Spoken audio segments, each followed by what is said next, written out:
Hi, Kimani. Hey, Nat. Thanks so much for joining me this morning, this Sure. evening, this afternoon. I'm not quite sure when we're going to be airing. But Okay. welcome to your holistic life. These Thank are you so much. conversations in wellness Okay. that we at the Life Store host with awesome people like yourselves, just to spread the message of wellness and health, and love the path that you're on. So I'm really excited to let Thank more you. people know about what you do and all the Thank amazing. you, Nat. Thank you. So why don't you tell us a little bit about you? Who is Dr. Kimani Borland? Ooh. Okay, so for the purposes of the health and wellness space, it's funny because we have the sections of our life, right? So if someone was saying if this was a mama podcast or something, I might have a very different answer. So Yeah. basically I have always been interested in health and medicine. I was definitely one of those kids that wanted to be a doctor. I also wanted to be a teacher probably first before being a doctor, but I was also interested in health and the body, and I remember learning about the body early in school and just finding it really fascinating. So I've always been, in terms of my schooling, studying human biology to some degree or another, and then I kind of veered into public health realm. So I was doing a lot more qualitative research on public health programs and that kind of thing. And I just had enough experiences where I felt like I was missing the one-on-one clinical side of the medical and health world that I was yearning for. And so that's when I decided to apply to medical school, and I started medical school for 1 year in Jamaica, and then I quickly left because it was just so not hitting the spot for me in the way that I needed it to. And so I went instead to Naturopathic Medical School in Washington State in the US. And that's really where I found my home in wellness and health. And so that's where I am now. So yeah, I've been practicing in some form or another for maybe 2.5 years or so. So Okay. yeah, and then my journey led me back home for a year or two. And that's where, you and I really kind of met and solidified and started, Yeah. working together and sharing clients and all that good stuff. True. It's interesting how things kind of turn around. When you say that med school didn't really hit the spot after that year, what does that mean to you? What does that mean what was not hitting the spot? Basically, for me, I knew how nuanced the concept of health and even well-being was. And so medical school really occupies the realm of sickness and disease. And that is an area that fascinates me, but only insofar as I am leading the body back on the pathway of health. And I felt like conventional medicine, the approach wasn't to lead you back on the pathway of health. The approach was just, how can we manage these problematic symptoms of this disease and keep you alive as long as we can? And that's really important. Like, full stop. There's not even a but. It's just that there's a whole other realm of actual healing that there was nothing, not even nutrition, that was being touched on. And to me, that was just how are we missing the biggest piece of the pie? Right. And for me, right, so for many people, they may want to work in emergency medicine and surgeries, and all of those things are super important. But for my journey, it wasn't really fulfilling that desire for me to understand the healing process and how to help people along that journey. It's interesting because you're not the first doctor I've spoken to who's had this experience. A doctor that I know in the dermatology field, she actually starts now to do more alternative treatments. And when I was asking her why, she said because it was almost a depression after graduating from med school. Now, don't get me wrong, I have the utmost respect for doctors of the allopathic medical profession, but I think there's a role, and I think there's a role for both, because it's very complementary. But what this doctor said to me was that when she went to work in the doctor's office after graduating, they handed her a prescription pad, and it was diagnose and prescribe. Diagnose and prescribe. And as you say, those prescriptions were to help the symptoms and keep you alive, but nobody was digging deep to see, well, why? Why is this? And how do we fix the fundamentals? You know, Absolutely. So I love what you're saying and what you're about. And I think you would agree that there's a role for both, you know, Absolutely. the natural medicine and the, am I correct in calling it allopathic medicine? Is that yes, right? that is correct. Okay. Absolutely. So you and I actually met back in a space outside of actual health, but still wellness. We met at Shakti. Oh yes, duh. When you were studying to be Shakti is like the magic spot, that brought so many amazing people together. Yes. You were completing your yoga teacher training. Yes, that was my first yoga teacher training with Sharon. And with Sharon, and I took your class. And I didn't know you before then, and I thought this woman's energy is just so. Oh, oh, thank you for reminding me about that world. Yeah. The Jamaican wellness space is definitely small, so if it calls you at any point, you're almost guaranteed to book up on everybody else that's like with you on it, you know. Small and magical. I mean, so many awesome things happen here that I don't think a lot of people know about, you know, like full moon yoga. Yes. So maybe we'll have to talk about yoga another day. But yes, that's what I'm saying, the different hats. It's so, gosh, girl, we all wear different hats. But it's amazing how when you're on that path, and when you speak about how you had this interest in the body from a young age. Biology was my favorite. And then when I went away to school and did grade 12 PE, which ended up not really being PE, but more like how the body worked, like the muscles and the joints and the bones, and blew me away, you know. So I joke and say I'm a frustrated non-doctor all the time. Even I sometimes I'm a frustrated non-allopathic doctor, because there's a level of understanding, confidence, trust, respect, lots of things that you get having gone both internally and externally, having going through, you know, allopathic medical training. But you know, we all have to occupy some space. Naturopathy is very special to me. I had, when I was about 17, 18, 19 in that realm, I was going through a really massive health challenge, and I was living in Canada at the time, and my doctor, a man, said, this is just part of being a woman.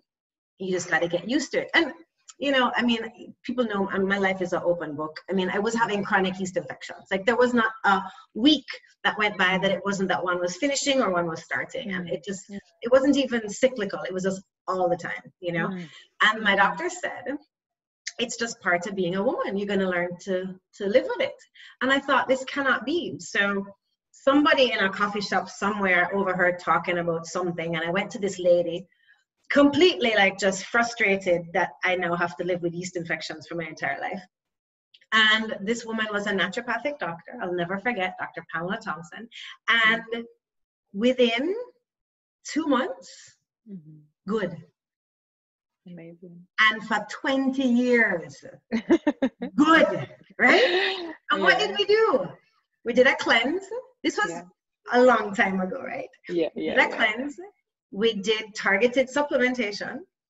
We did certain food eliminations. She's the one that told me that I was gluten intolerant, right? And like a breath of fresh air, you know? So naturopathy has a special place in my heart. But for those people watching that don't know what naturopathy is, could you tell us a little bit? Sure. So there's a little bit of, let's see, confusion.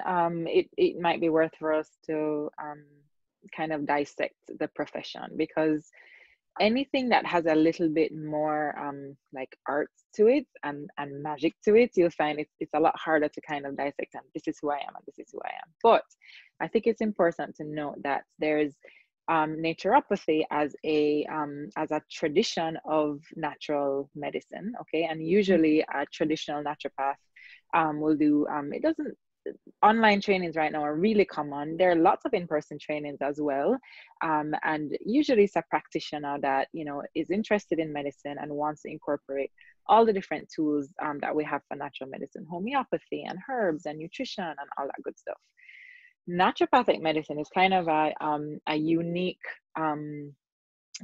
outshooting of that tradition in its ability to provide more of a whole picture of medical treatments. In other words, there became a need where there needed to be a greater understanding of medicine, allopathic medicine, drugs, how to get people off of drugs safely, how to diagnose disease more efficiently, all of those things that I think are missing from a traditional naturopath profession, because no one thing can do all the things. Right. So naturopathic medicine is kind of this development of this tradition that the training itself is a combination of natural medicine and conventional medicine. So there are a couple schools in North America where they're accredited. It has to be an in-person program, 4 or 5 year program, and you graduate as a licensed primary care doctor. And if you're a primary care doctor, of course, you have to know how to diagnose disease and how to, treat diseases with medications as needed, because that's a really important role. You have to, in some states, you have to be able to give vaccines, right? So basically naturopathic medicine is that combination of, I wouldn't say allopathic, because allopathic is a little bit more of a philosophy, but I would say conventional medicine and natural medicine in a beautifully integrated way, but it's guided by principles, it's guided by a philosophy. And so for me, it's just like the best of both worlds. And that's why I was so profoundly fulfilled when I finally found that profession. I was like, oh my God, this exists, right? You go to the regular medical doctor and you're like, something's missing. You go to a herbalist and you're like, something's missing, but there's something where it's all there. And so an ND is a naturopathic doctor, and that's really their role in the states, or areas that you are licensed in. And so how do you practice now in Jamaica? How does that work? Yeah, so right now, and I'm not even in Jamaica right now, secret. But right now, thanks to COVID, all of my, clients are online. I do only online consultations now. But when I moved back home, I was working with a medical doctor. And so I had an office space in a medical clinic. It's an integrated medical clinic, but Dr. Fisher, she is a medical doctor, and so she also studied natural medicine. So there was a really nice coherence of approaches, and so when you are not in a licensed area, you really have to work as a health coach, right, or a health consultant, which is exactly what you do. So and so there was no diagnosing of disease, and there's no treating of disease. There's really just supporting people in their health journey. And so my knowledge informed that process. But when it comes to the actual practice, I wasn't actually, seeing patients, and, you have to be really careful about the way that you speak for legal, whatever. Right. That's in the Jamaican experience. That's in a Jamaican experience, or in a state where you're not licensed, that kind of a thing. So when COVID happened, I left the physical space and just started working online, which really wasn't much different. But if I ever move back to a licensed state, I definitely want to get back into primary care medicine, because that's where my heart is. So this is like the wonders of the world now. I had no idea you were not physically in Jamaica. Yeah, I know. See, tricks. Tricks indeed. Yet you still do continue to see clients in Jamaica, because I love the fact that we co-refer. Exactly. I just have the utmost respect for what you do. It's awesome. And same, right? There's so many things that the reason I refer people to you is because I can't do it all. And we all have a role, and I think it's so important that in this space we honor and recognize that, right? So there's there's a way that I don't have the space and time to coach people through major lifestyle changes. Yeah. You know, there is a space where I don't have a beautifully packaged program for people to move through yet. So these are the ways that, you know, I really have leaned on you for support, not to mention your store, right? So I really depend on, I have a portal where I can put, you know, like prescriptions in, right, for people to just order and have things come in. But, you know, in Jamaica, how much better is it to just be able to pop up to a store? And apart from our natural health stores, you really have a super nice, comprehensive, you know, just inventory of all the things, so many of the things. So that's also been a nice resource to be able to say, oh, go here if you want some gluten-free this. Yeah. And the Thorne products, I just love. And the thorns. Oh, the thorns. I can't wait to get those other, to get on the list of those other ones that you refer, because there's some great formulations out there, you know. And I think this is something that people need to hear a little bit about. What's the difference between just like the brand I'm going to get in a pharmacy and something as good as Thorne? Like, what's your take on the differences in brands of vitamins and supplements? Yes. This is like make or break for me in natural. Like, if you're gonna go in it, you're gonna go the natural route. Like, give yourself a fighting chance. And the way you do that is by getting quality products, because the health and wellness industry is not regulated, period. It's not regulated. I think in Europe, there's a lot more regulation around it because it's more normalized rather than being this random fringe thing that the FDA is just like, just don't say you're gonna treat disease and, like, you know, don't kill anyone and, like, do your thing. Really, that's what it is. So if it's not regulated, that means that outside of just basic manufacturing, cleanliness practices, that kind of a thing, manufacturer can put anything in there, right? So the problem is putting something in that has no pharmacological activity, number one, and number two, putting harmful things in, or getting products sourced from areas that have harmful things in them, like heavy metal. So it's either not going to work or it's going to cause harm. And this is not to say all companies are like, you know, I'm sure there's so many companies that are really trying to do it, but it's hard to know which ones.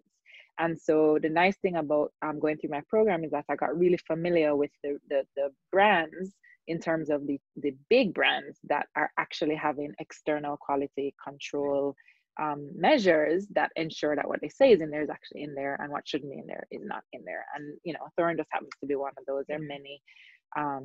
So yeah. And the other thing about supplements is it's one thing for it to meet the requirements to be able to label that this is what's in it, but what's in it versus what you can absorb. So like you and I have spoken about things like iron bisglycinates, whereas that's a really easily absorbed form of iron. Absolutely. Because what's the purpose of taking it if you're just going to pass it through, right? Absolutely. And in the case of iron, you can't even pass it because you get constipated. Right? Yeah. So this overall sense of well-being, you know, what would be something that would cause me to want to approach you as opposed to like my GP? Like, why would I come to you? So let's see. You would come to me if you want, and again, I wouldn't in the context of me not being a GP in an online space, which I am not. You would come to me if you want additional support. So the nice thing with going to a GP first even is that doctors are really good at diagnosing diseases, right? So you walk away with a diagnosis, and that's important. That's important not for the label in and of itself, but for us to understand what the pathophysiology is of a certain condition, okay? So, and you walk away with the option of being able to use medications if needed.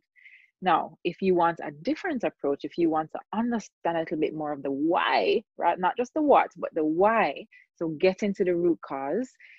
If your focus is on prevention, right? So if your doc looks at your labs and says, you know, you're borderline diabetes, just change you and exercise and good luck, right? But if you're really wanting to like prevent, that's another reason to see a naturopathic doctor.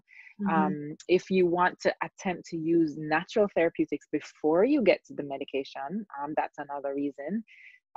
So it's really the approach, the holistic approach, as well as the the willingness to start with low force natural therapeutics before going to a medication. Gotcha.